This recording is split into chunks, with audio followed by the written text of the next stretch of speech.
लोग मैं उम्मीद करता हूँ आप लोग बहुत अच्छे होंगे। आज हम लोग बात करेंगे रेलवे नर्सिंग अफसर के बारे में, जो भर्ती निकली है उसी के बारे में हम लोग डिस्कस करेंगे।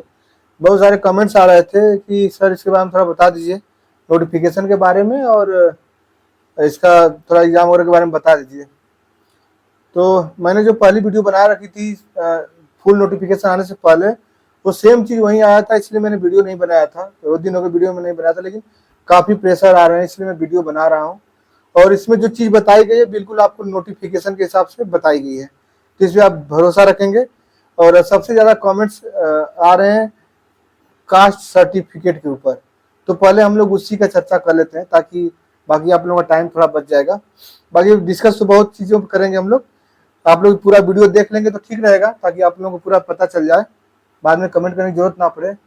देखिए, कुछ लोग बता रहे हैं कि आप चाहे आप जिस स्टेट से हैं तो स्टेट का भी आपका जाति प्रमाण चल जाएगा, और यदि भारत सरकार का तो वो भी चल जाएगा। तो मैं उनको यही बोलूंगा कि गलत बता रहे हैं, वो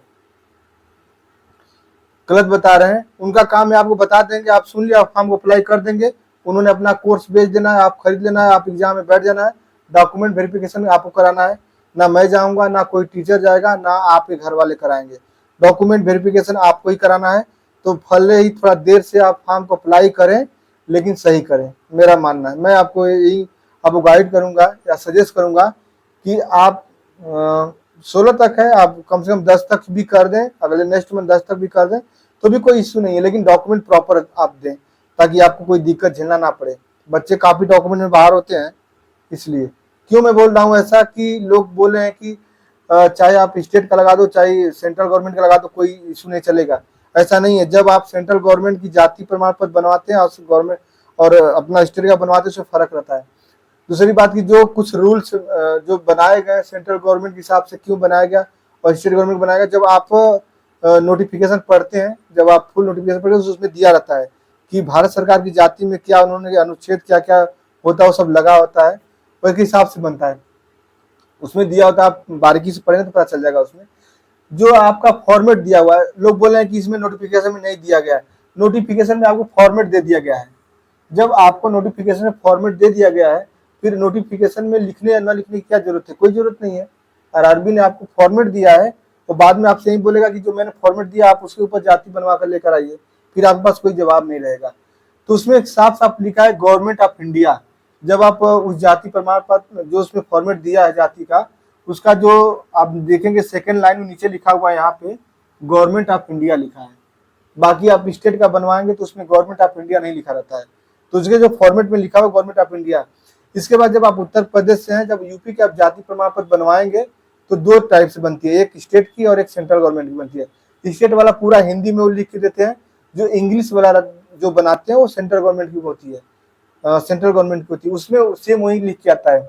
जैसे आप उत्तर प्रदेश का जाति प्रमाण पत्र भारत सरकार की देखेंगे तो उसका सेकेंड लाइन में लिखा होगा गवर्नमेंट ऑफ इंडिया लिखा रहता है, उसी से वही पहचान है। और सबसे बड़ा पहचान है कि वो इंग्लिश में रहता है। मैं भी 2 दिन पहले गया था, किसी का जाति प्रमाण पत्र बनवाने गया था, तो मैं इसके ऊपर डिस्कस किया था, भाई ये भारत सरकार और उत्तर प्रदेश में क्या फर्क है? बोला कि भारत सरकार का सर अलग फॉर्मेट है और यूपी का अलग फॉर्मेट है, उसके लिए अलग ही हम लोग साइट खोलते हैं, उसमें बनाते हैं। मैं बोला ठीक है, तो उसमें वो सेम चीज लिखा रहेगा गवर्नमेंट ऑफ इंडिया। अब आपके डाउट शायद क्लियर हो गए होंगे कि भारत सरकार की जाति लगेगी नहीं लगेगी, क्योंकि आरआरबी ने अपने फॉर्मेट में दे रखा है कि गवर्नमेंट ऑफ इंडिया वाला ही आपको बनाना है, तो आप गवर्नमेंट ऑफ इंडिया का ही बनवाएं, मैं सजेस्ट करूंगा। बाकी डीबी आपको कराना है, आप चाहे तो किसी भी बनवा लें, आप चाहे स्टेट का लगाएं चाहे सेंट्रल गवर्नमेंट का लगाएं, आपकी मर्जी है। लेकिन मैं आपको यही बताऊंगा कि जो फॉर्मेट आपको आरआरबी ने दे रखी है आप उसके हिसाब से बनवाएं, भारत सरकार की जाति बनवाकर तभी आवेदन करें। अब चलते हैं हम इसके ऊपर। देखिए, इसका फॉर्म स्टार्ट हो गया, 17 तारीख से स्टार्ट हो गया है, लास्ट 16 तक इसका आवेदन होगा। इसमें बहुत कुछ ऐसा चीज है जो आपको पता नहीं है, इसलिए मैं आपको बता रहा हूँ, आप वीडियो को पूरा देख लें। इसके बाद जो टोटल पोस्ट है वो 713 पोस्ट है। इसका आवेदन भी ऑनलाइन होगा और एग्जाम भी ऑनलाइन यानी सीबीटी मोड में होगा, आप लोगों को पता है। इसके बाद जो इसका फीस है 250 और 500 रुपया है। ये फीस बाद में आपको रिटर्न कर दी जाएगी, जब सिलेक्शन होगा तो रिटर्न कर दी जाएगी। ये जनरल और ओबीसी ईडब्ल्यूएस के लिए, बाकी एसटी एससी के लिए ये 250 रुपया है, ये फीस हो गया। बाकी जो एज है वो जनरल और ईडब्ल्यूएस की 40 साल, ओबीसी की 43 साल, एसटी एससी की 45 ईयर, 43, 45, 40 ईयर्स, ये एज का क्राइटेरिया दे रखा है आरआरबी ने। इसके बाद जो क्वालिफिकेशन है, इसमें BSc nursing, post BSc nursing और जीएनएम को भी मौका मिला है बिना किसी एक्सपीरियंस का। इसमें एक्सपीरियंस लगाने की कोई जरूरत नहीं है, बिना एक्सपीरियंस का भी आप इसमें कर सकते हैं। इसके बाद एक कमेंट आया था कि सर साइंस और आर्ट साइंस का जो मैटर चल रहा है उसका अभी जो आवेदन किए होंगे वो ग्रुप में बता देंगे कि क्या उसमें लिख क्या रहा है, क्यों इंटर के लिए क्या साइंस मांग रहा है क्या, तो आप ग्रुप में एक बार कमेंट करें जिन्होंने फॉर्म को अप्लाई कर दिया है। या 2 दिन 3 दिन बाद मैं खुद उसके ऊपर वीडियो बनाऊंगा, अपलोड करूंगा। और बहुत जल्दीबाजी में फॉर्म को अप्लाई नहीं करना है, थोड़ा वेट करना है, डॉक्यूमेंट रेडी करना है, कमेंट्स देखने हैं, बाकी ग्रुप में बात करना है, डिस्कस करना है, जो कुछ त्रुटि है उसको कंप्लीट करें तब फॉर्म को अप्लाई करना है। आप लोग जल्दीबाजी बहुत जल्दी कर देते हैं, आप लोग तैयारी करें, जल्दीबाजी ना करें। इसके बाद जो टोटल क्वेश्चन आएंगे 100 क्वेश्चन आएंगे और एक क्वेश्चन आपका 1 नंबर का रहेगा। इसके बाद जो नेगेटिव मार्किंग रहने वाली है वो 1/3 की रहने वाली है, जो नोटिफिकेशन में दिया है मैं आपको वही बता रहा हूँ। नेगेटिव मार्किंग आपका 1/3 रहने वाला है। ये बार जो नर्सिंग से क्वेश्चन आएंगे वो 70 क्वेश्चन आएंगे। नॉन नर्सिंग से आपके 30 क्वेश्चन आएंगे। नॉन नर्सिंग से आपको 30 क्वेश्चन देखने को मिलेंगे। इसमें मैथ, रीजनिंग हो जाएगा, जीके, करंट अफेयर, साइंस हो जाएगा। इसमें से 30 क्वेश्चन आपको आएंगे। तो नर्सिंग तो आपके तैयार है, नॉन नर्सिंग जरूर पढ़ेंगे आप लोग। बाकी मैं सोच रहा था आप लोगों को मैथ रीजनिंग पढ़ाने के लिए, लेकिन थोड़ा कुछ इस टाइम का इश्यू हो रहा है। यदि मिलता है तो मैं आप लोग को जरूर नर्सिंग में, नॉन नर्सिंग में मैथ रीजनिंग बता दूंगा आप लोगों को। इसके बाद एक चीज और नोटिफिकेशन में दिया कि सारे डॉक्यूमेंट आवेदन से पहले आपके पास होने चाहिए। जो भी आपके डॉक्यूमेंट्स हैं वो आवेदन से पहले, ऐसा नहीं चलेगा कि आपने यूपी गवर्नमेंट का लगा दिया जाति प्रमाण पत्र, फिर बाद में पता चला कि तो भारत सरकार चाहिए तो आप भारत सरकार की जाति आवेदन के बाद बनवा लें, तो नहीं चलेगा। आप पहले ही बनवाएं, इसके बाद अपलोड करें, फॉर्म को अप्लाई करें। इसमें कुछ नोटिफिकेशन में लिख रखा है।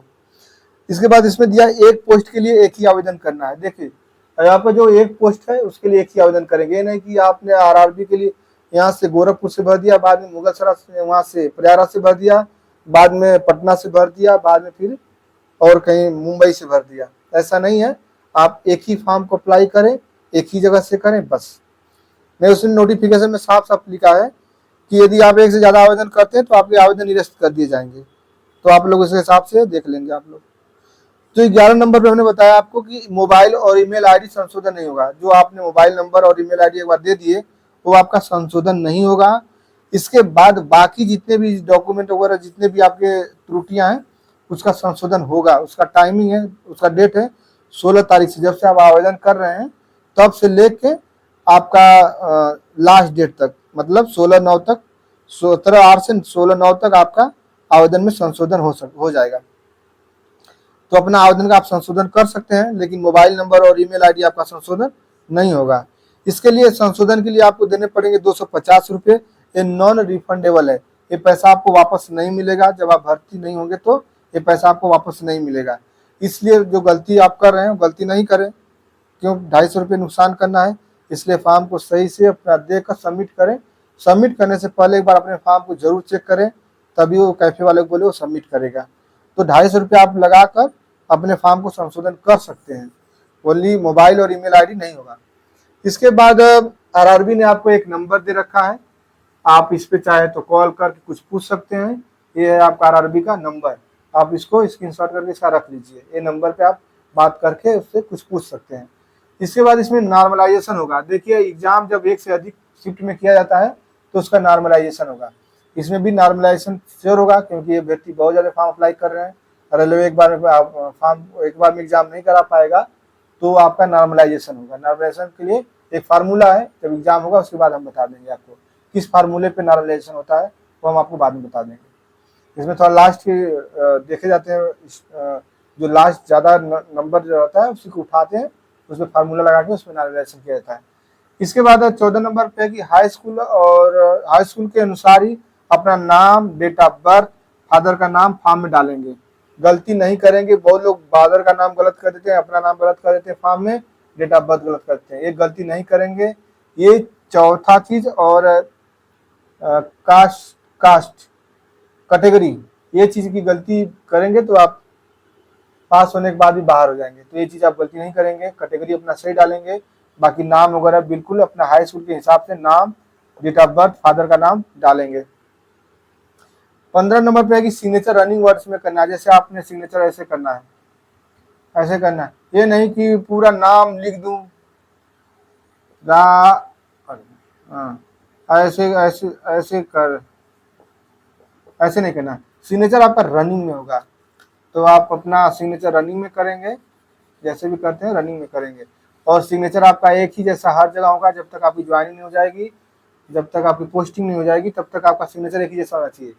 ठीक है, तो आप अपना सिग्नेचर जो भी करें सही करें, बड़े अक्षरों में नहीं करना है, मना कर रखा है इसमें, क्लियरली मना कर रखा है। इसके बाद फ्री यात्रा, देखिए जो ST SC के कैंडिडेट हैं उनके लिए फ्री है, और CBT जाएंगे ट्रेन से, फ्री में उनके टिकट नहीं लगेगा, मेडिकल के लिए नहीं लगेगा और DB के लिए नहीं लगेगा। उसमें कंडीशन क्या है कि जब ये फॉर्म अप्लाई करेंगे उस समय जो अपना जो कैटेगरी वो देंगे ST SC का, उसका डॉक्यूमेंट वो करेंगे, अपलोड करेंगे। इसके बाद जब वो जाएंगे टिकट कराने के लिए, एग्जाम सेंटर पे जाने के लिए, तो भी उसका वो कराएंगे, वो अपना सर्टिफिकेट लेकर जाएंगे, कास्ट सर्टिफिकेट लेकर जाएंगे। इसके बाद उसको दिखाएंगे कि हमने इसमें ST SC में अपना डाल रखा है और मेरा टिकट फ्री होना चाहिए, तो वहां से उसका टिकट फ्री कर दिया जाएगा, और सेम वही डॉक्यूमेंट लेकर वो अपना सफर करेंगे। जो डॉक्यूमेंट उन्होंने लगा रखा है अपना ST SC का, वो डॉक्यूमेंट लेकर ही उनका टिकट निकलेगा। तो इनका फ्री टिकट है, फ्री यात्रा करेंगे ST SC के लोग, ट्रेन में सफर करेंगे और स्लीपर में करेंगे। बाकी AC वगैरह नहीं है, स्लीपर में करें उनको मिलेगा। जो 17 नंबर है DB के लिए 713 अभ्यर्थी बुलाए जाएंगे, यानी इसमें आपको मतलब स्पेयर में नहीं रखे जाएंगे, मतलब 713 सीट है तो 1200 बुला लें, 1500 बुला लें, नहीं, जितना वैकेंसी उतने बच्चे ही DB के लिए बुलाए जाएंगे। 713 कैंडिडेट बुलाए जाएंगे आपके डॉक्यूमेंट वेरिफिकेशन के लिए, ये भी नोटिफिकेशन में दिया गया है। 18 नंबर पर वही है भारत सरकार की जाति, जो मैंने आपको बता दिया, नोटिफिकेशन में साफ साफ उन्होंने फॉर्मेट दे रखा है, गवर्नमेंट ऑफ इंडिया लिखा हुआ है, एक ही पहचान है, इंग्लिश में बनेगा। यदि आप उत्तर प्रदेश से हैं तो इंग्लिश में बनवाइए, उसको बोलिए भाई मेरा इंग्लिश वाला बना दो, सेंट्रल गवर्नमेंट का, उसका पहचान की लास्ट सेकंड लाइन में गवर्नमेंट ऑफ इंडिया लिखा रहेगा, वहीं से उसका पता चल जाएगा, वो अलग फॉर्मेट होता है उसका, तो आप जरूर बनाएं। क्योंकि यदि बहुत मैंने यूट्यूब में एक दो वीडियो देख लिया, उसमें लिखा बता रहे लोग कि चाहे यूपी का लगा दो, चाहे स्टेट का लगा दो, चाहे सेंटर का लगा दो, कोई इशू नहीं, चलेगा किसको, उनको चलेगा, लेकिन आपको नहीं चलेगा, क्योंकि आपको जाना है DB कराने, वो नहीं जाएंगे DB कराने, उनका काम है कोर्स भेज देंगे, इसके आपने डॉक्यूमेंट बता दिए, कोर्स भेज देंगे, खरीद लोगे, आप पास हो जाओगे, फिर DB कराने के समय बोलोगे सर हमारा तो ऐसे ऐसे हो गया, तो भाई वहाँ नहीं चलेगा, अपना आप सेंट्रल गवर्नमेंट का बनवाइए, तभी फॉर्म को अप्लाई करिए। इसके बाद पोस्टिंग, देखिए इसमें पोस्टिंग होती है, आपको पता है जब भारत सरकार का कोई भी वैकेंसी होता है तो उसमें पोस्टिंग होता है, पूरे इंडिया के अंदर आप चाहें तो पोस्टिंग ले सकते हैं, लेकिन उसका कंडीशन है, जिस दिन आप ज्वाइनिंग करेंगे वो ज्वाइनिंग से 5 से 10 साल के बीच ही, 5 से 10 साल के बाद, यानी 5 साल के बाद भी आप चाहें तो बाद आवेदन कर सकते हैं अपने पोस्टिंग के लिए। एक एप्लीकेशन आपको जब देना होगा तो 5 साल के बाद आप एप्लीकेशन देके अपने नियरेस्ट कहीं भी जहाँ पे आपकी वैकेंसी है, पोस्ट है, वहाँ पे आकर नौकरी कर सकते हैं। तो ये हो गया पोस्टिंग आपकी, 5 से 10 साल के अंदर आप अपने आसपास आ जाएंगे, भारत सरकार की जाति लगाइए, DB के समय 713 बच्चे बुलाए जाएंगे, फ्री में ST SC को सफर करने को मिलेगा स्लीपर में, रनिंग में अपना सिग्नेचर करें, डेट ऑफ बर्थ नाम हाई स्कूल के अनुसार होना चाहिए, फादर का नाम नॉर्मलाइजेशन होगा इसमें। बाकी जो 17 से लेकर 16 तक अपना फॉर्म को आप एडिट कर सकते हैं, 250 रुपये खर्च करने पड़ेंगे। मोबाइल ईमेल नंबर आपका एडिट नहीं होगा, एक पोस्ट के लिए एक आवेदन करें, 2 कर देंगे तो आप फंस जाएंगे और आपका फॉर्म रिजेक्ट कर दिया जाएगा। सारा डॉक्यूमेंट आवेदन से पहले आपके पास होने चाहिए। नर्सिंग से 70 क्वेश्चन, नॉन नर्सिंग से 30 क्वेश्चन आएंगे आपको, निगेटिव मार्किंग 1/3 की रहने वाली है, टोटल क्वेश्चन 100 आएंगे, एक क्वेश्चन 1 नंबर का होगा।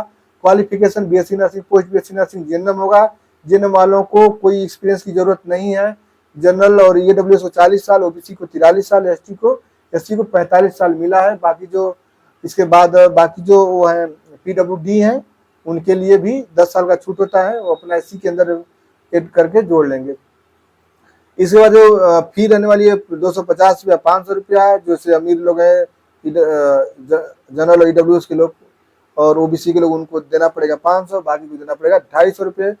पोस्ट 713 है, ऑनलाइन एग्जाम और ऑनलाइन फॉर्म भरना पड़ेगा आपको। फॉर्म स्टार्ट हो चुका है, लास्ट 16 तक आपका फॉर्म भरा जाएगा। Caste certificate government of India का लगाइए आप, और इसके बाद ये आपका ये दे दिया है मोबाइल नंबर। कोई भी दिक्कत होता है तो भाई साहब को कॉल करिए, पूछिए कि क्या दिक्कत हो रहा है, ये आपको जरूर रिप्लाई करेंगे। हम करें या ना करें, इनको करना पड़ेगा। बाकी मिलते हैं नेक्स्ट वीडियो में। Thank you.